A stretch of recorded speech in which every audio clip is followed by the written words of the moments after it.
I'm Pegge Lane, and I am fortunate to have become involved in this community through my work with the Turchin Center for Visual Arts. I was the outreach director there and began doing, and you can see our tools of the trade here, began doing art in the community. And we did lots of different things. We've done clay, we've painted, but the alcohol inks are their medium of choice. They just love these alcohol inks. And so that's how I became involved with the community. Now, when you work with art, you often get very involved in conversations and things. And so the publication of this book came out, which is incredible. I think all of you ought to have your own personal copy to really realize the history of the community, dating back to the early or the late 1800s. These stories are incredible. But so I read this book, then the pandemic came, and I was telling Willard our book would not have happened had it not been for the pandemic. Because with the pandemic, I lost my position at the Turchin Center. We were no longer doing community outreach. Mark Freed asked me to write a grant, an Appalachian Community Fund grant based out of Kentucky. I was awarded that grant, and we have 3 projects. One is from reading this book, I realized how important gardening was to the Junaluska community. But as all of you know, the deer have overrun everything, and so you can't have a garden. So we built a garden with a 8-foot deer fence in the park on North Street. And some of the people here who have helped in that garden, either donating plants or doing the construction of the beds. Another thing was I wanted to write this book. They do beautiful art. These are the original pictures for the backgrounds of the book. And so, and I had listened and laughed and shed some tears over some of the things that I had heard. Peggy, can you speak into the microphone? Yeah, is that better? Yeah, just okay. Hold it close to your mouth. All right. Thank you. Remember that. Okay, so anyway, that's how the book kind of came together. I lost my job. I had this relationship with these wonderful women, and I wasn't going to end that relationship. So during the pandemic, I gave all of them, met them in parking lots and every place, and went to their homes, gave them their alcohol inks, gave them blank pages, and said, let's do the backgrounds. So then after we did the backgrounds, then I said, okay, your next assignment is the alphabet. With every letter of the alphabet, I want to know a memory, a childhood memory. We met on Zoom, we talked about the whole process. They chose Anitra Ball, who's Betty's daughter, to be the illustrator. They also chose Aaron Burleson, who's their choir director now, and owner of Spokes Media, to help format the book. And so that's how we began this story. But this is really, I was very careful that this would always be their story. And so, I helped edit it, put it together, but this is their story of what it was like to grow up in a segregated community in Boone. How many of you know where Junaluska is? That's amazing, because I have people who have no idea, from the university, also from. I was sitting in the church the other day at the Junaluska Church, the Mennonite Brethren Church, and somebody said to me, "Why is the choir all the way from Lake Junaluska singing in the church?" I said, "No, this is the Junaluska community. This is the Junaluska. Everybody thinks we're talking about." When I say I'm working with Junaluska, they think I'm traveling down to Lake Junaluska. I said, no, this is right here in our community. So that's how the book came about. This is my part in it. but I think what you want to do is hear from the ladies who are here about what it was like to grow up in Junaluska. So who wants to start? Roberta wants to start. Yeah, it's on, so just hold it close to Okay, you. great. I've always lived in Boone. In fact, I was born in Boone at a little clinic right across from where Junaluska is. So I've been a lifelong member of the Junaluska community. The only time I wasn't there is when I was out away in school in Winston-Salem. But then I came back to Boone and married a man from Boone, and we made our home here. So I've been here for quite a few years. You know, I wouldn't tell you how many, but it's been quite a few, and it's been a great experience. I love the community.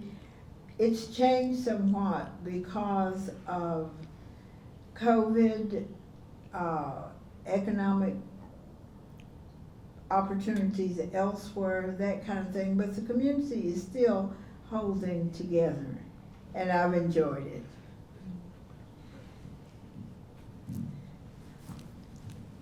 Hello. Well, I've lived in Boone, but I was born here, and then I moved to Abingdon, Virginia with my mom. So I stayed there a few years, and I came, after my dad got killed, we came to Boone to live. So I raised my family here. I've got 3 kids, got granddaughter, great-granddaughter, great-granddaughter. And they live in Atlanta, but I live here and I love Boone, but the town has changed. Because I remember when I was young, we had a 5 and dime 10-cent store downtown. And that was the fun part of it. Me and Sandy that was on here, she was talking about, you know, when we went to school, we would get off and come back home. And I was that friend of hers. And we'd ride the bus to school, and then we'd get off the bus and we'd leave and come back home. And then we had Belt downtown, so town has changed a lot, but it's just, you know, we just have a lot of love for each other, and the community has changed so much, it's grown up so much, so many people moved away, but I love living here in Boone. I wouldn't want to be nowhere else, but that's the way it is, so that's all I got to say. I give it to my daughter. Hi, my name is Anitra Ball, and this is my mother. Growing up in Junaluska was great. We didn't live in Junaluska, my grandmother did, but I spent basically every hour and minute there. So, but in the neighborhood, we were just all family. So, my mom, of course, raised me, but I feel that the entire community helped raise me. You know, I could go to anybody's house when we were out playing and get a drink of water. It was safe. It's rich in love. It still is. It was an honor for me to be a part of this project because it was a part of my growing up and doing this with my family. It's just a great community. I love it. I'm proud to be from that community. And we've got some great people there. So that was my experience growing there. I always felt the love no matter where I was, no matter which household I went into. You're always treated like family, and I invite you to come to our church at Boone Mennonite Brethren Church if you ever get the opportunity, because you're going to feel that same love there. So.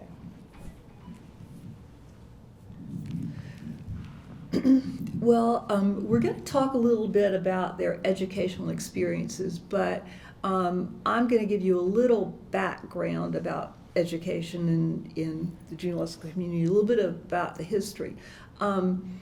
Actually, the first educational experiences that their parents and experienced were within the churches. The churches took on, and lots of times the teacher was the minister, who was, and at one time, there's only one church there now, and that's the Boone Mennonite Church. But there used to be the tent meetings, there used to be a Baptist church, there was the Methodist Episcopal Church, and those buildings no longer exist, but they are, the churches were a very, very important part of the community. But so the education started in the churches. The Mennonites came to to the area, because they first started in Avery County. They came from Ohio and started in Avery County. But they built a school, but they were educating both blacks and whites together. And the community didn't like that. So they gave them a choice. And they said, well, we are gonna educate, the black children need it more. So, and that wasn't looked upon well. So they came from Avery County to Boone, and they built the church, and then later they built a school which was torn down in the 1930s, and it's what's called the Old Consolidated School. Was built by the county with WPA funds, and that school still exists. The building exists. The building existed and it was bought by a family and is now a duplex. But that building exists right across from the church.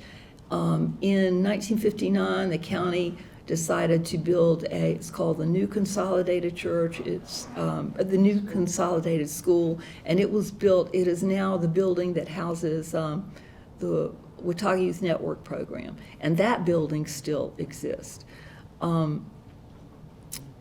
And so they were, as you can see, the age range here, they have a variety of educational experiences. And so I'm going to let, and I need to mention too that there are two other people who are not here who are authors of the book, and I have their permission to talk about their experiences as I know them from both the conversations we've had and these two books. So I will be sharing some of their experiences also. But Roberta, you're the eldest. So why don't you share your experiences first, where you went to school? Well, I went to school in the duplex building that's still across from the church. And in 1960, we moved. Hold it up a little bit closer to you. We moved to Junaluska, really down below where I live now, that building. And during my years of schooling, we had great teachers. Most of them come from Winston-Salem. We had one or two that were homegrown. Bobby Mathis was one of them. But we enjoyed our school life, and we didn't realize how good we had it until it was gone. That's, as they say, you don't realize how good something is until it's gone. And we just loved each other. We had plays, we had programs, we had dances. So we had I think I had a full education. The only thing that, when I went off to college, I went to Winston-Salem State because that's where the teachers were from. And they recommended it, that there was such a thing as new math then. And I never heard of new math. I don't even know whether it's still around or not. So I kind of struggled with my math classes. But other than that, I think I had a well-rounded life in the Junaluska community, in the schools. Then, when I went to college, I got sick and came home after 2 years. And then that's when I met my husband, got married, and went to work for the university, and realized they had, if you're an employee at that time, you could take one free course a year. So I decided to work on my degree because I had 2 more years to do.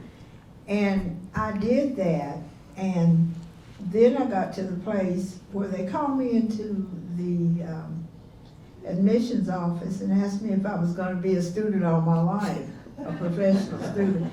And I realized I needed to finish. So I applied for scholarships and things, got my degree, my teaching degree, but as I was finishing up my student teaching, I became sick with a rare form of arthritis. It still bothers me, but not as bad because I'm being treated.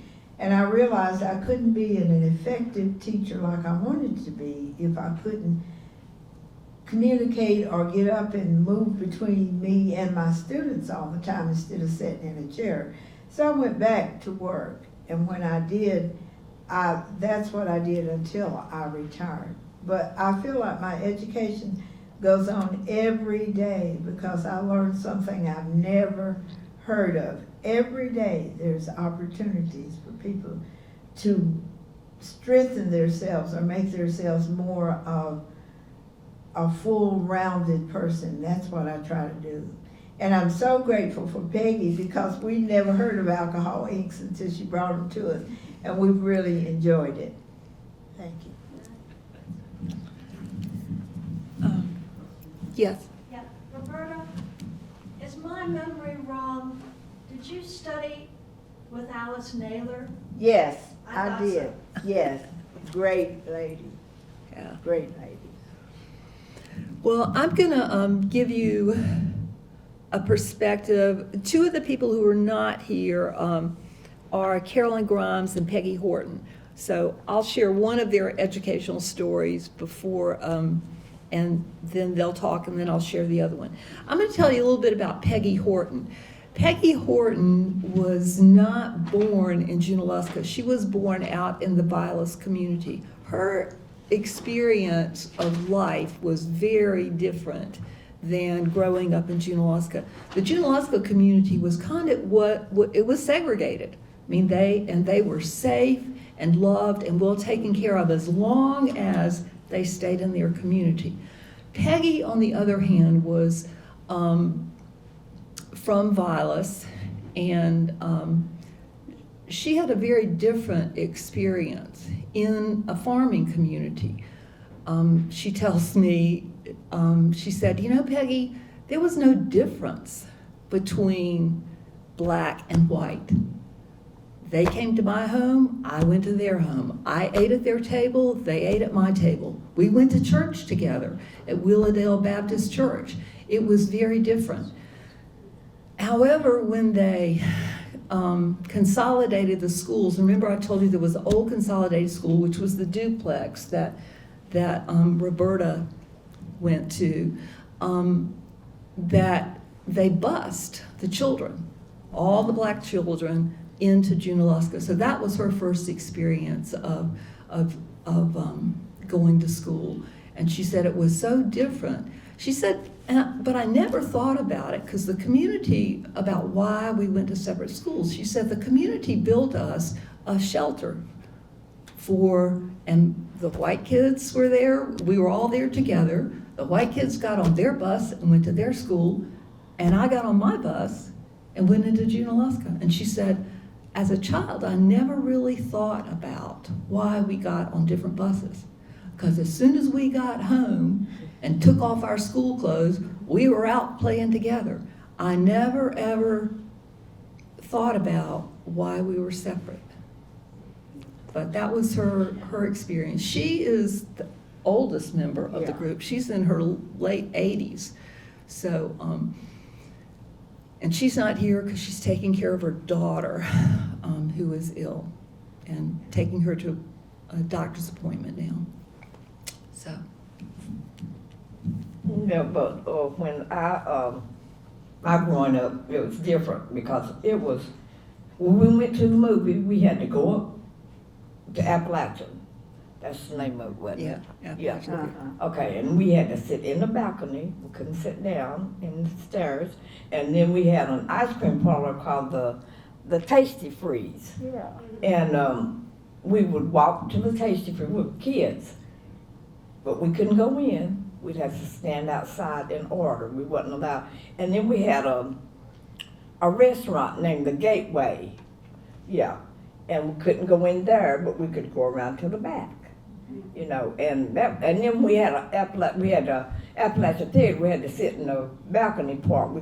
We'd have to always go in and go upstairs, you know. But that was our treat for us to go, and it was like what, $0.25 or something like that to go to the movie and everything like that. But it was all good because I didn't pay no attention to that. I just went and enjoyed myself. And the school and then when I went to school, I went to the school on Church Street at first, right across from our church.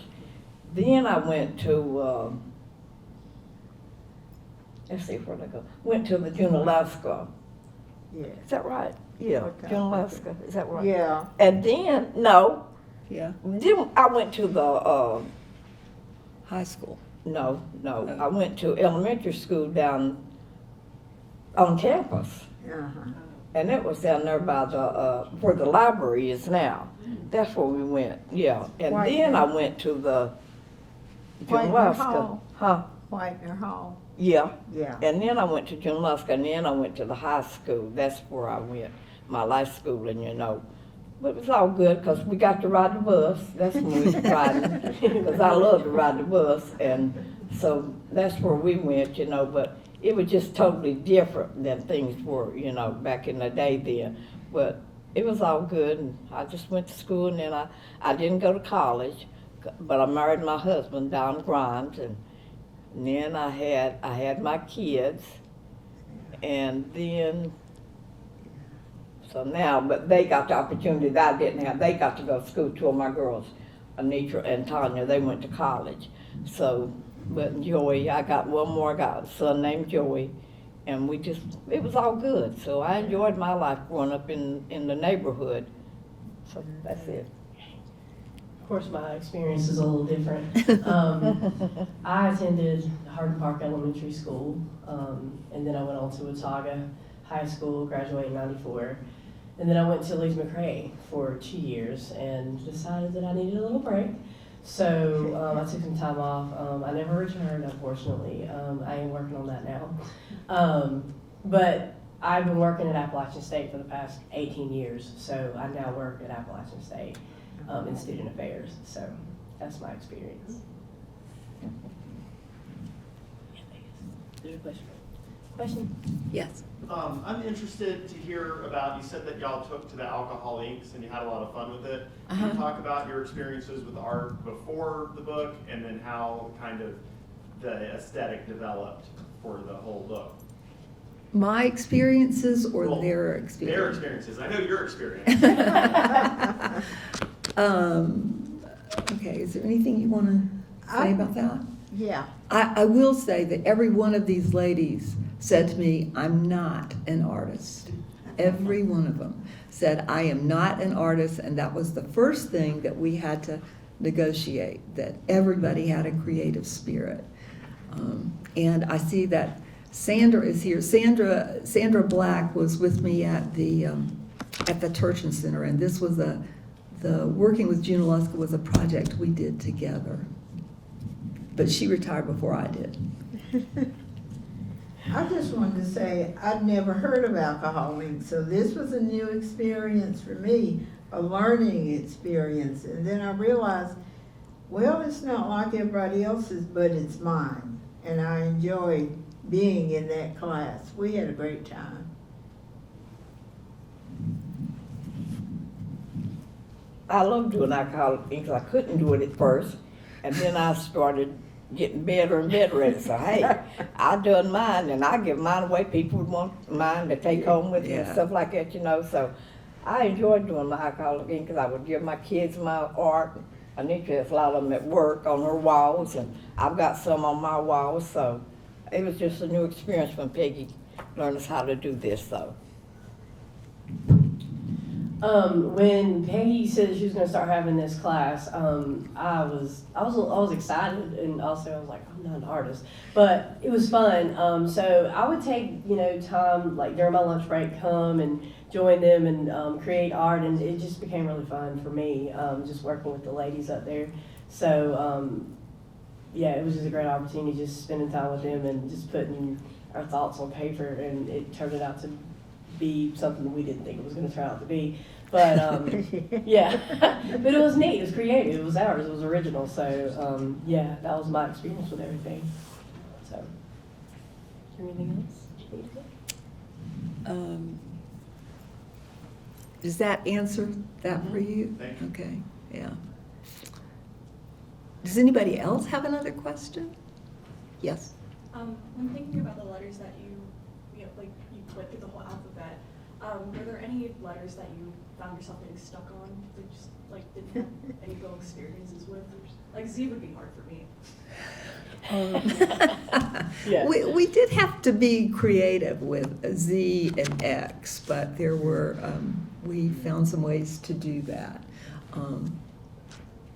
And also with E, it seemed like everybody was talking about eggs, so we had to figure out, we had to, I read their adult biographies are in this book, and except for Anitra, she was kind of young.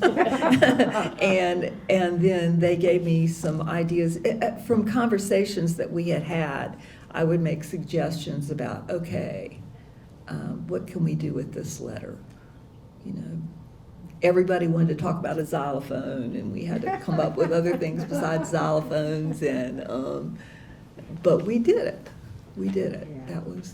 That was, I guess, part of my editing job, was to make suggestions and say, does this fit with your childhood experience here? So, right. Yeah.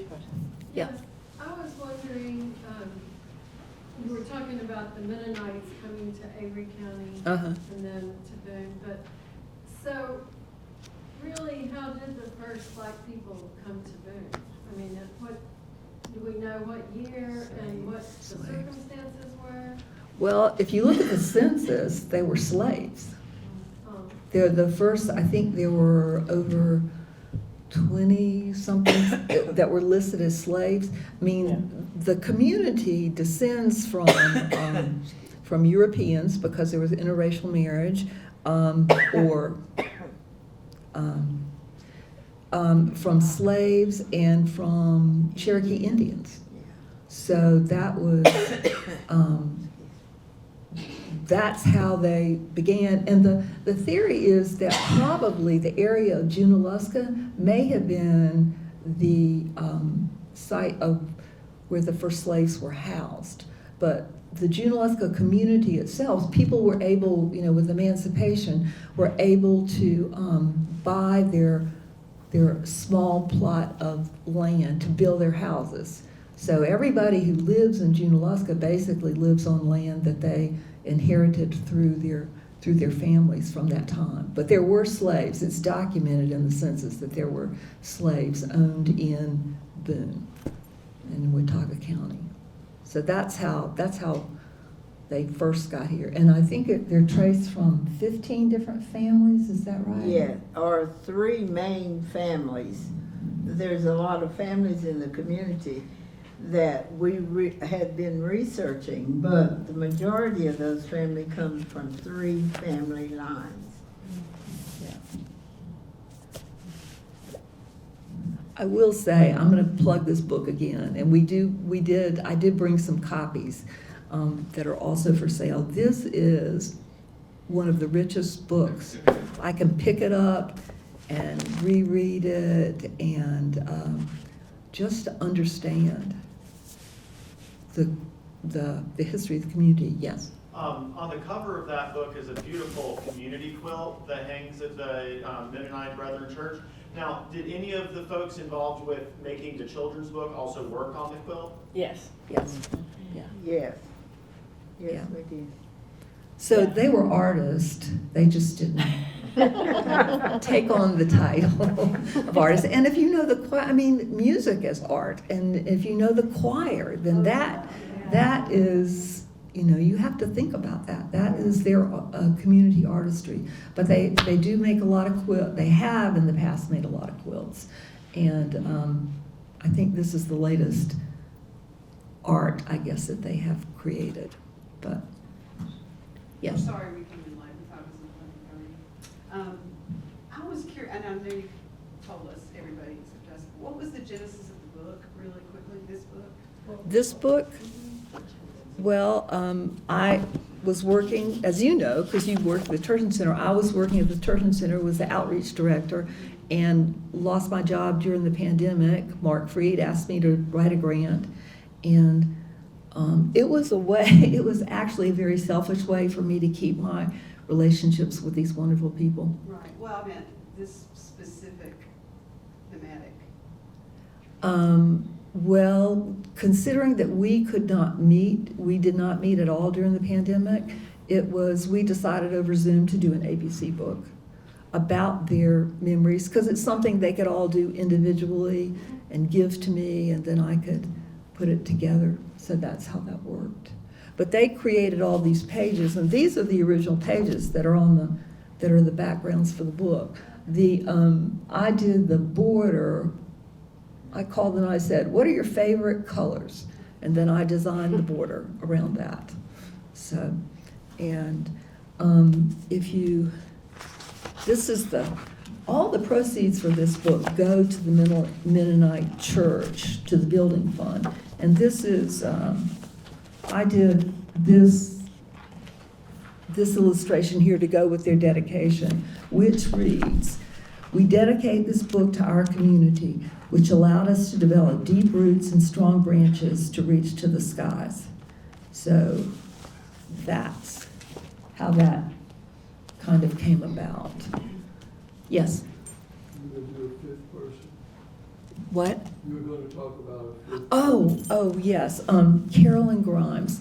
Carolyn is, I guess, the youngest author, right? Is she younger than you are? Yeah. Okay, so Carolyn, this is a story. Thank you for reminding me about this. This is a story about her education. She, I guess, she was one of those folks who went through school in Junaluska for a while, and then during integration, she was bused to the high school. And she had a guidance counselor. She was ready to graduate, and she wanted to go to college. And her guidance counselor said that she didn't think that was possible. Well, Carolyn had been involved as in the Upward Bound program, and at ASU. And Virginia Fox, she told Virginia Fox that she couldn't go on to college. And I think Virginia Fox must have been working in the program, because she is older than Carolyn by, I think, probably 10 years. So Virginia Fox said, Carolyn tells me this story. She said, she put me in her car and we went to Lees McRae, and I went to school at Lees McRae for 2 years. And then when I finished, she said, I went home and I didn't, excuse me, I didn't tell my parents, but I applied to ETSU and I got in. And so she went to ETSU. I think her father gave her $25 and said, you can pay me back when you have a job.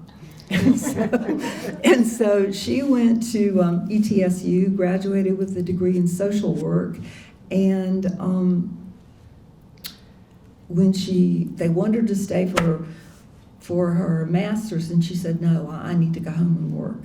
And so she went home and she put herself on, they had social work registries, and she did for Watauga County and surrounding counties, excuse me, and didn't get a job. So a friend of hers called her and said, we've got a job at the DOT. So for 32 years, Carolyn worked at the DOT. Well, if you know Carolyn, she is Miss Energy. And she may have retired at 32, but just like me, needed to find something to do. And so she started working as a caretaker. And she has said to all of us, this is God's calling for my life. She said I just love it. And she would have been here, and I was so excited to have her here. But the person that she's working with at Bryan Estates has Alzheimer's and is in a really bad spell, and she cannot be left. And so Carolyn could not find someone who could be there with her, and she said, I can't leave her, Peggy. So she is, this is just one way of how the love that the Junaluska community offered these children. I mean, really, when even Anitra said, I can go into anybody's house, I can sit at anybody's table, I can be, and you know, it was an open community. It was loved and protected, and they were, and this is the love that, Peggy exhibits, and Peggy's known as Mama Peggy because she took care of kids after school. And in the summer when people were working, and Carolyn is, she said, I'm living out what I was created to do right now. She said, I may have worked at DOT for 32 years, but this is where I belong. And so she is a dedicated caregiver in the community. Thanks for asking that. Yes? Well, you were speaking of roots, and to go back recently in roots to the Tertian Center. Mm-hmm. This is such a successful example of the outreach that was the baby of former Chancellor Frank Murkowski, and I know he would love to know how successful this was. I saw him when he had to explain to the Rosens the building could not be at Way Hall. Yeah. I think I just have a comment. One thing was when you asked if we knew where Junaluska was, Uh-huh. the people that raised their hands didn't get any, I mean, they may still not know. And I thought you might want to Okay. say where that is. Well, And then I have another. Okay, if you buy this book, there is a map in this book that really talks about, that shows you exactly where it is. But if you go to the public library now, and then you go to the left, right there's a marker that says the Junaluska community. Yeah. And then you just go up there, and that part is called the hill, and then there was the mountain. And which went at one time all the way up to Junaluska. It's where they hunted. I remember there's stories about them going to Winkler's Creek to fish.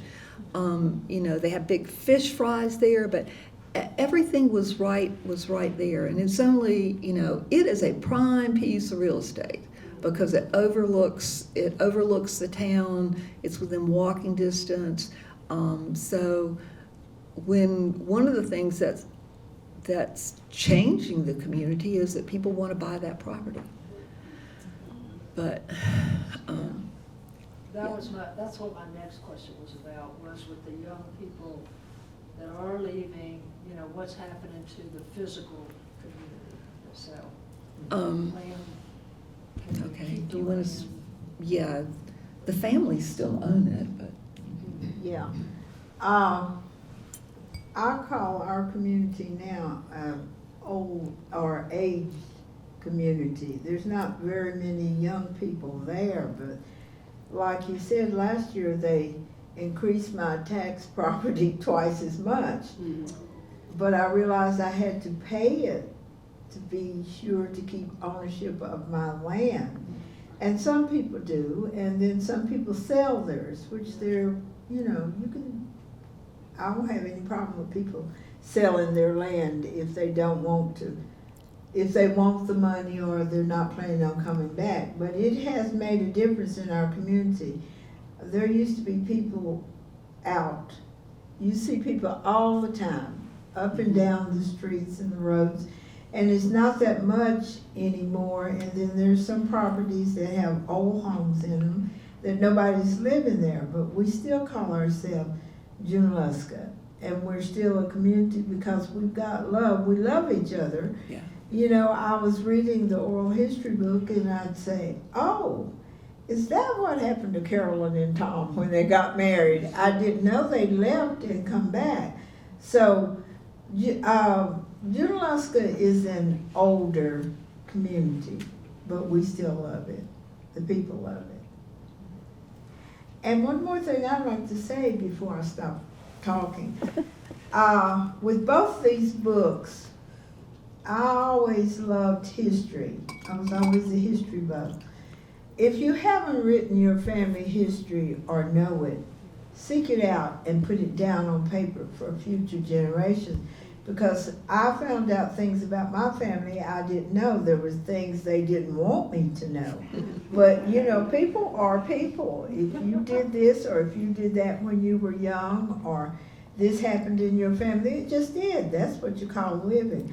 So I support everybody knowing at least their history.